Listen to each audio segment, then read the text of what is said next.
Good morning student. मी प्रकाश इंगळे. आज आपण फर्स्ट टॉपिकमधलं सीड अँड फ्रूट डेव्हलपमेंट बघत आहोत.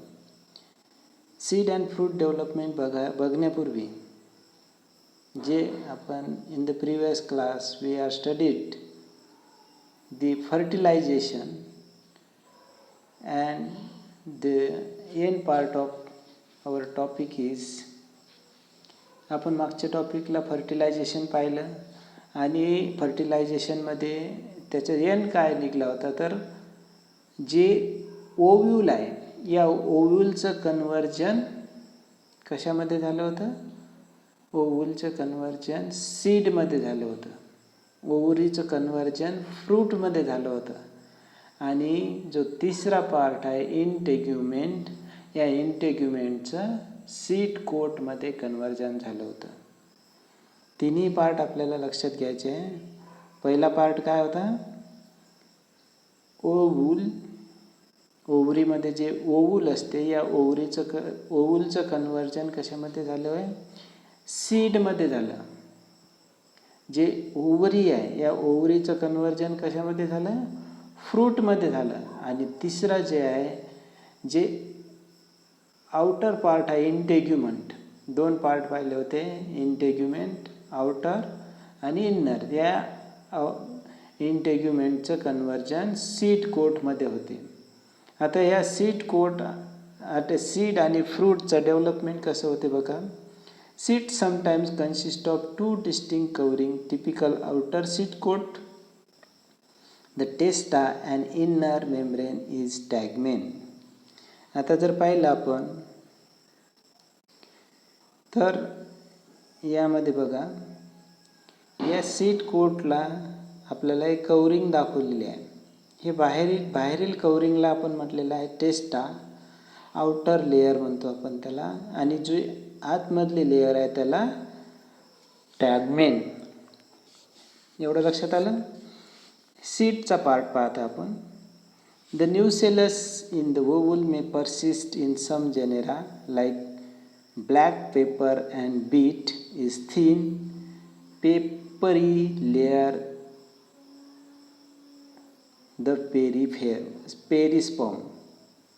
आता हे पेरिस्पर्म काय आहे की जे ब्लॅक पेपर अँड बीट आहे, ब्लॅक पेपर म्हणजे आपण त्याला मिरे म्हणतो आणि बीट म्हणतो, याच्या न्यूसेलसच्या पार्टला असे एक काय थिन पेपरी लेअर तयार होते. त्याला आपण काय म्हणतो? पेरिस्पर्म म्हणतो. ठीक आहे. आपल्याला इथं दोन गोष्टी लक्षात ठेवायच्या आहे. जे सीड कोट आहे या सीड कोटच्या कवरिंगला दोन पार्ट येतील. वरचे जे कवरिंग आहे त्याला म्हणायचं आहे टेस्टा, आणि ज्याचे आतमधली लेअर असेल त्याला म्हणायचं आहे टॅगमेन. टेस्टा आणि टॅगमेन. आणि जी ब्लॅक पेपर आणि बीट आहे यामध्ये न्यूसेलसच्या जे ओव्यूल आहे, न्यूसेलसमध्ये जे ओव्यूल असते त्याला एक पेपरी लेअर तयार होते आणि या पेपरी लेअरलाच काय म्हटलेलं आहे? पेरिस्पर्म. एक असा एक थर तयार होते, त्यालाच आपण पेरिस्पर्म म्हणतो.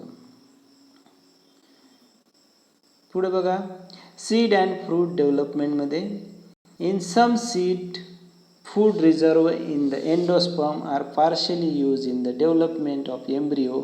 दस the resultant seed is endospermic or albuminous. और इथं आता दोन सांगितलेले आहे, एंडोस्पर्मिक आणि नॉन एंडोस्पर्मिक. आता हे दोन पार्ट आहेत. या पहिल्या पार्टमध्ये काय होते बघा, इन सम सीड, काही सीडमध्ये फूड रिझर्व राहते. कुठं राहते? एंडोस्पर्ममध्ये. काही प्रमाणात काय पार्शियली म्हणजे काही प्रमाणात एंडोस्पर्ममध्ये फूड रिझर्व राहते. आणि जिथं रिझर्व राहते आणि हे रिझर्व फूड कशाच्या कामी पडते, तर डेव्हलपमेंट ऑफ एम्ब्रियो. एम्ब्रियोच्या डेव्हलपमेंटसाठी हे जे रिझर्व फूड आहे हे कामी पडते. असे जिथं एंडोस्पर्ममध्ये रिझर्व फूड स्टोअर होईल आणि स्टोअर झाल्यानंतर एम्ब्रियोच्या कामी पडेल तेव्हा त्याला काय म्हणायचं आहे, एंडोस्पर्मिक सीट. आता एंडोस्पर्मिक सीट कोणकोणते आहे, कॅस्टर, कोकोनट आणि मेज. कॅस्टर म्हणजे एरंडी असेल किंवा कोकोनट असेल किंवा मेज असेल, हे त्याचे एक्झाम्पल आहे. आणि ज्यामध्ये आता याच्या अपोजिट असेल, in some seed embryo absorb food reserve from the endosperm completely during its development stages. म्हणजे एंडोस्पर्म इथं काय झालेलं आहे, कम्प्लिटली यूज केलेलं आहे. आणि कम्प्लिटली यूज केल्यामुळे तिथं नॉन एंडोस्पर्मिक आपण त्याला म्हटलेलं आहे. Endosperm disappear in mature seed. इथं महत्त्वाचा पॉईंट आहे, एंडोस्पर्म काय आहे, डिसॲपियर होते, आपल्याला ते दिसत नाही आहे. एक्झाम्पल आहे याचे पी आणि बीन. आता तुम्ही म्हणता, आपल्याला सर्वाला प्रश्न पडला असेल की हे एंडोस्पर्म काय आहे, तर हे एका आपण फिगरच्या माध्यमातून बघू. आता ही दोन डायग्राम आहेत. हे दोन डायग्राम, एक आहे बीन सीड, वाटाण्याचं झाड आहे, आणि एक आहे मेज सीड. एक आहे डायकॉट आणि दुसरा आहे मोनोकॉट. डायकॉट आणि मोनोकॉट. आता डायकॉट म्हणजे काय, ज्यामध्ये आपल्याला दोन अशा प्रकारचे डायकॉटिलेडॉन मिळतील, द्विबीजपत्री मिळतील, त्याला आपण म्हणायचं आहे डायकॉट. आणि ज्यामध्ये सिंगल असेल तर एक बीजपत्री, त्याला मोनोकॉट म्हणायचं आहे. तर यामध्ये बघा, एपिकोटाईल, हायपोकोटाईल, रॅडिकल, कॉटिलेडॉन, सीड कोट हे पार्ट आहेत. आता कॉटिलेडॉन हे आपण इथं दोन कॉटिलेडॉन आहे म्हणून याला डायकॉट म्हटलेलं आहे. इकडं सिंगल मोनो आहे म्हणून, एकच आहे म्हणून त्याला काय म्हटलेलं आहे, मोनोकॉट. आपण एंडोस्पर्म पार्शियली पाहिले होते. आता हे एंडोस्पर्म नेमकं तुमच्या लक्षात येण्यासाठी हे एंडोस्पर्म इथं दिलेलं आहे. ठीक आहे, बघा आता हे एंडोस्पर्म, हेच दोन आकृत्या आहेत, ह्याच दोन डायग्राम आहेत. हे खालच्या ह्याच्यात तुम्हाला दाखवतो. Non endospermic and endospermic seed. Non endospermic and endospermic सीटमध्ये फरक काय आहे बघा. एंडोस्पर्म हे येलो कलरमध्ये आपल्याला एंडोस्पर्म दिसते. म्हणजे जेव्हा फूड रिझर्व असले आणि रिझर्व असल्यानंतर त्याचा पार्श्वली काही भाग एंडोस्पर्मचा जिथं दिसेल, पार्श्वरी भाग काही राहील आणि एम्ब्रियो डेव्हलपमेंट होईल, तेव्हा त्याला काय म्हणतात, एंडोस्पर्मिक सीट. आणि इकडं तुम्हाला येलो पार्ट कोणता दिसते काय, कुठल्याही प्रकारचा येलो पार्ट नसल्यामुळे इथं काय, नॉन एंडोस्पर्मिक सीट तयार झालेले आहे. एंडोस्पर्मिक सीट आणि नॉन एंडोस्पर्मिक सीट. तर एंडोस्पर्मिक सीटचं एक्झाम्पल काय दिलं होतं आपण, कॅस्टर, कोकोनट आणि मेज. आणि नॉन एंडोस्पर्मिकचं काय दिलं होतं, पी आणि बीन. हे दोन एक्झाम्पल दिले होते. ठीक आहे, आता पुढे बघू. Cotyledon in some non-endospermic seed act as a food storage. In other, they are first photosynthetic organ. Micropyle persist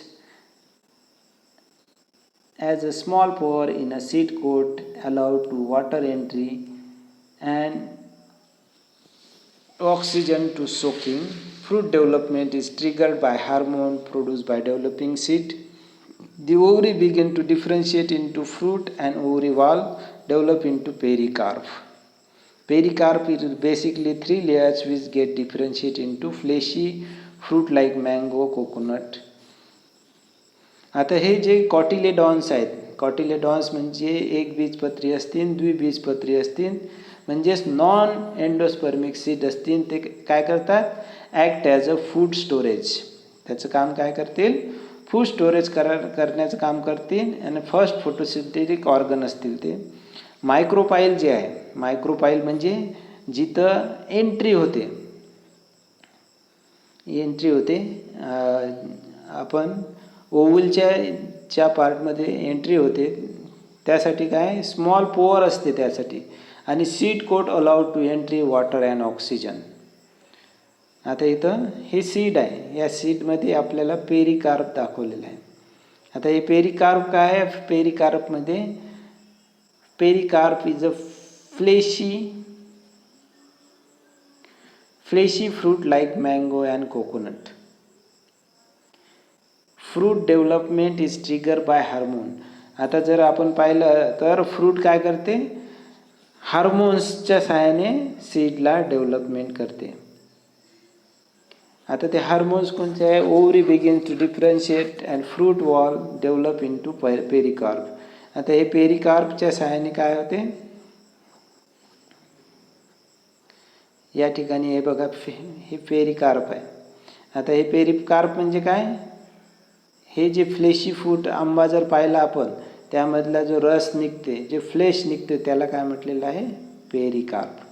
आता या पेरिकार्पमध्ये सुद्धा 3 पार्ट येतात: एंडोकार्प, मेसोकार्प आणि एक्झोकार्प. म्हणजे सगळ्यात बाह्य भागाला येईल, इथं 3 पार्ट पडतील. एक्झो हा जो मधला भाग आहे तो मेसो, आणि सगळ्यात आतलाच आहे तो एंडो. असे 3 पार्ट पेरिकार्पचे पडतात. आणि हा सर्वात मधला पार्ट जो आहे, हा आहे फ्लेशी म्हणजे जिथून आपण रस सर्व घेतो.